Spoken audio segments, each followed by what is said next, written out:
السلام علیکم. برېښنا په اونۍ کې څو مهمو خبرونو ته ښه راغلاست.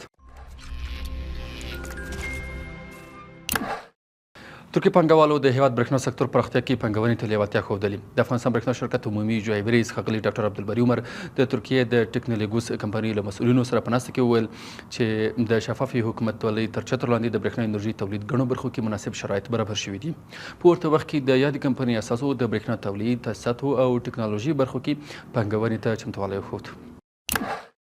5 بسونو کې د وړ کسانو ګمارنې په مخه له لسګونو ګډونوالو لیکنۍ ازموینه واخیستل شوه. د افغانستان برېښنا شرکت کارکوونکو چارو ریاست له لوري د وړ کسانو ګمارنې په دوام د ځل 5 تخنیکي بسونو کې د وړ کسانو ګمارنې په مخه له لسګونو ګډونوالو لیکنۍ ازموینه واخیستل شوه. ټاکل شوي د لیکنۍ ازموینې او مرکې پړاو څخه وروسته وړ کسان اړونده بسونو کې بدنده وګمارل شي.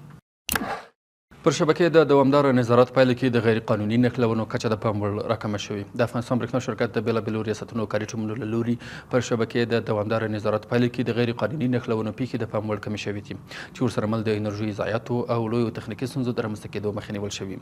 د برېښنا انرژي د غیر قانوني نښلونو پیښو کې له ښکېلو سرغړونکو سره د افغانستان برېښنا شرکت پالیسۍ سره سم چلند کیږي. د دې وړ ده چې د بېلابېلو ریاستونو کاري ټیمونه د افغانستان برېښنا شرکت رهبرۍ پر سپارښتنه پر شبکه دوامداره نظارت لري څو د برېښنا انرژي عادلانه ویش یقیني شي او تخنیکي ستونزو ته پر وخت رسیدنه وشي. او د افغانستان برېښنا شرکت شکایتونو اورېدو مدیریت کارکوونکو تېرې یوه اونۍ کې د 2040 پیرودونکو اړونده ستونزو ته پر وخت رسیدنه کړې. په دې لړ کې د 144 شمېرې له لارې د 225 واتساپ شمېرې له لارې د 211 په حضوري ډول د 200 او د ای برېښنا اپلیکیشن له لارې د 408 پیرودونکو ستونزو ته پر وخت رسیدنه شوې.